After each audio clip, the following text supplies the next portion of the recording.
Okay, so now what I'd like to do, if everyone would indulge me for a minute, was if even though we're talking about the hero's journey and all these narratives that are so important to our collective journeys and histories, I'd like everyone just to sit up straight in your chairs for one moment and close your eyes and just take a long, deep inhale and a long, slow exhale.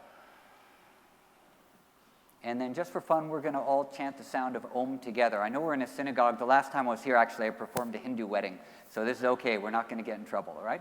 So just inhale, long breath, and we'll chant Om together. Om.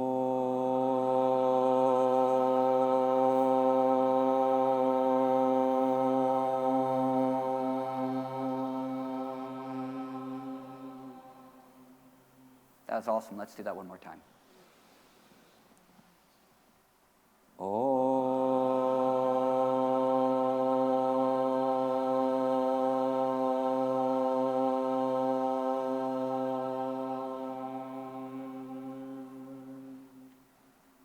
Inhale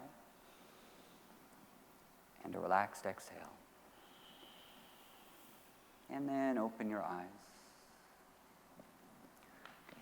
Thank you for the indulgence. The movement from silence to sound and then back to silence again is a journey which is spoken about in all of the wisdom traditions, where that which is ineffable and subtle and unmanifest takes form, and that form has its own unique expression, and it lasts for as long as it needs to last, and then it fades away again into the ineffable, until it rises forward again, until it manifests again in perhaps some other type of a form. And the hero's journey is a very similar type of a thing. The Hollywood personification that we see of the hero is as a person, as an individual who encounters some type of adversity, conquers that adversity, perhaps is resistant to the adversity, and then somehow rises above and then goes back and does some remarkable feat and gets praise and saves the world or brings people back from the brink of something or does something absolutely heroic that we call heroic and is recognized for it. And the essence of the hero's journey is something completely different than this, though. This ideal that we have, the popular view, the mechanical view and the materialistic view of the hero that we have, which is prevalent in our society, actually has done a lot more damage than it has done good. When Joseph Campbell was speaking of the hero's journey, which is really something that a term that he coined, he was talking about an archetype, a pattern, a representation of something that exists as a context for something else to happen. Within the hero's journey, actually, there are 17 stages. Well, depending on where you look on the internet, sometimes you'll just see 12 stages. But there are generally 17 that Joseph Campbell spoke about. We're only discussing 3 of them today. We're discussing the the departure, the initiation, and the return. But within this, there are all these other little subtleties that come into it. Now we're at the return part of the day, which means you're almost finished. You've made it all the way through. So the return for us means actually we're almost done.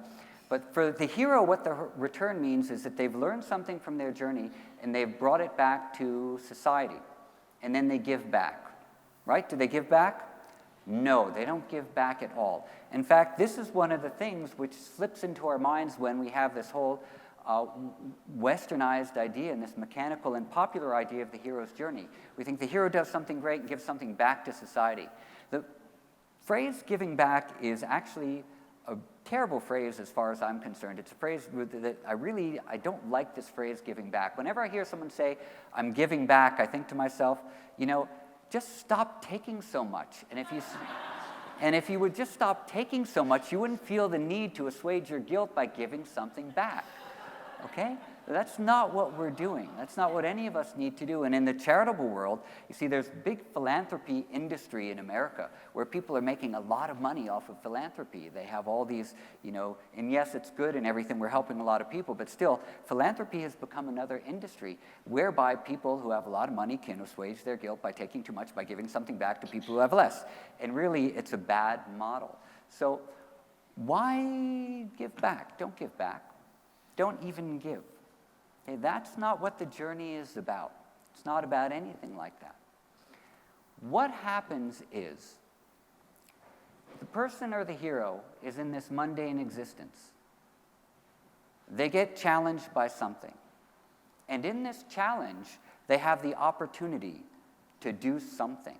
Now, we are all on a journey together, right? We're all in this room together. We've been sitting here listening to the same talks. We ride on subways together. We ride on buses together. We go to the same classes, the same yoga classes, the same universities. Well, except for me, I didn't go to a university. I went to India instead and got amoebas, and that lasted for like 20 years. So that wasn't a great college degree. But we all have these journeys that we go on, and a lot of us are taking the same journeys, but not everyone is transformed in the same way, right? We can be, we can have a best friend and we can meet the same teacher, and one of us can be really transformed and really open to something, and the other one can be like, that's okay, I'm gonna go get a slice of pizza and I'll catch you later, and then 20 years later maybe you run into each other at a yoga conference or something. So what happens is there is something within the individual which is an openness or a willingness to be transformed. An openness or a willingness in the individual to go somewhere unknown, to go beyond their biases and beyond their opinions and beyond their judgments, and enter into a state which is kind of unknown where anything can happen, and willing to challenge themselves in that way. We don't know who has this. Now, Alain Danilou, who is a great French philosopher who spent a long time in India, had a wonderful way of describing it. And what he said was that there are three things that are important. Actually, people usually talk of two. They talk of consciousness and they talk of nature, as though these are the two main operating principles in the world, consciousness and nature. But he said there's a third important principle, and that important principle is the spark of voluptuousness that joins these things together and causes everything else to happen. And without this spark, nothing is going to ignite. And this spark is our passion, it's our love, it's our sense of adventure, and it's our willingness to be transformed. It's our willingness to be touched by something ineffable and to touch other people. What this spark is the willingness to participate. And when we're willing to participate, a whole world of opportunities opens up. So, now, I'd like to introduce, again, my friends here who I've been practicing yoga with for the past year. I don't have time to tell you the whole journey about how I was invited to come meet them and begin working with them. But what I would like to say is that we have gone on a journey together, and we definitely have gone on a journey which has brought us to this point of being able to say we're in the return stage. We're in the stage of being able to participate now within our communities and societies in a different way. Now, these guys are going to tell you a little bit about where they come from and what yoga has done for them. By the way, did I say we've been doing yoga together? Yeah, I did. We've been doing yoga and meditating, and we've been talking, and we've been reading and studying. In fact, we've read entire books out loud to each other for this activity of participating in a quest. So I'd like to pass now the microphone to Shaquille Johnston, who's a good friend, and I just want to say how, when these guys came in here today, and please, no one take any offense. They were greeted at the door, someone saying, "Are you guys lost?" And this is something that I see happening with them all the time when they come into the city to practice with me. When I go out to Queens to their housing development to practice, people usually think that I'm a cop. Now, I'm the most uncopped person in the world. But you see, we have these problems in our society, and we have to face them. But this is what's going on, and I don't know how to face them. The only thing I know is that participation is key. Not giving back, not keeping someone down so we can lift them up, but participating along with them. So, I'm sorry, I've spoken for too long. Shaquille, please, come on up. Good evening, everybody. My name is Jaquil. I experienced two aspects of the hero's journey, which is the initiation and returning home. I would say that yoga was brought to me it was a surprise. I was working, and my supervisor had told me to be somewhere. When I got there, it was a yoga class, and I met Eddie. But I figured if I keep going, I seen that it was like breaking stereotypes. 'Cause as I went day by day, and I met up with Eddie, and we did presentations, people would come to me and ask me, well, what was I doing here? What was my purpose here? And as I would tell them, I could see it as an eye-opener, like breaking stereotypes. Because black people don't usually do yoga and like aren't into stuff like that. But it's also vice versa, because when Eddie comes out to my neighborhood, it's rough, and it's usually like they look at white people like leaders and like race. They still big on racism. So as we built the relationship, everything just came to play, and they got them on a different outlook on things. So that's about it.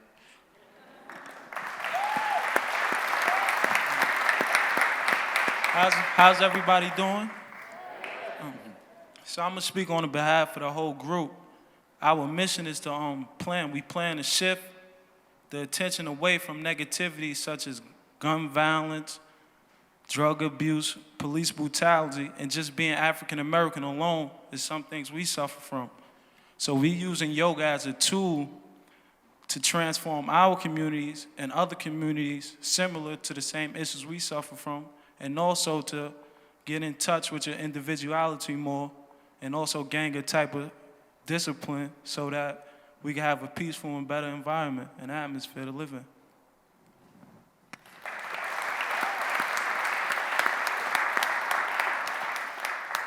Hello, everybody. How are you today?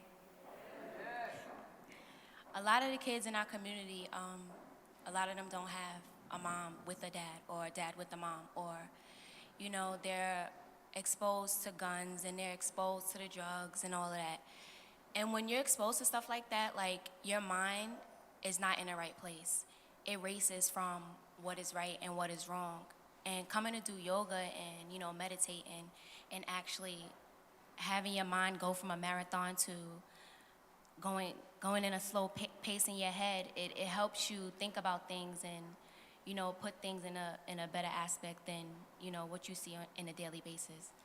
So doing the meditation and doing the yoga, it's good for us because we can bring it back to our community and show the young kids, like, if you just do this right here, you won't think about, you know, handling your anger through fighting. You could just, you know, just go upstairs and breathe real quick, you know? So, right. They can step out of the picture, as Jaquil said, and, you know, see what else is in the world besides the guns and the drugs and the fighting every day. So yeah, the meditation and yoga, for us, we would like to bring it back to our community. It'll better our kids and our future presidents and lawyers.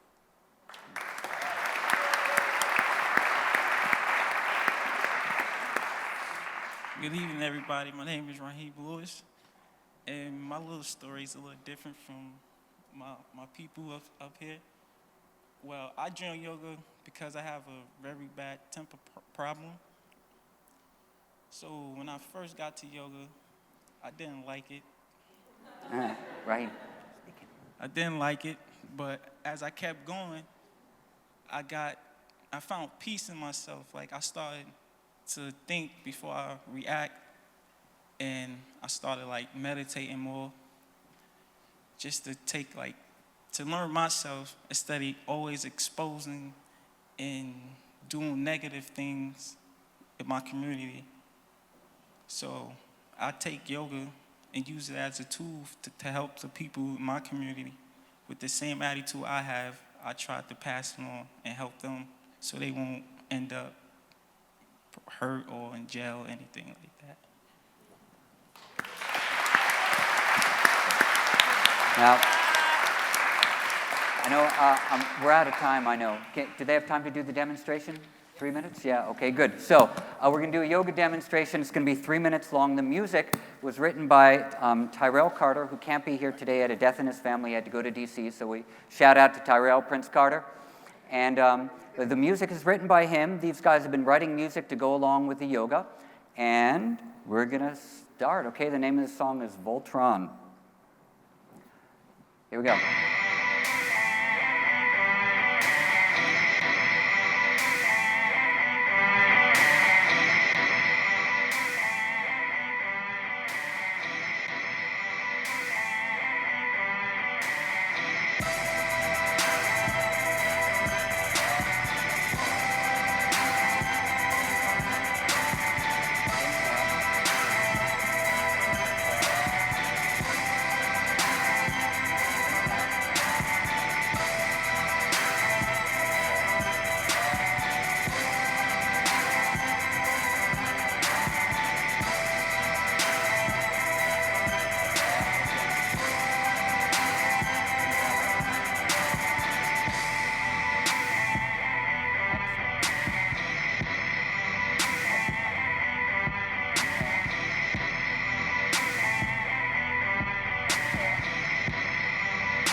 One last thing.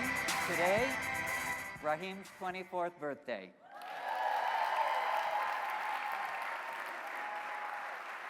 So thank you very much, Todd. Thank you for having us. Don't forget to participate. Peace.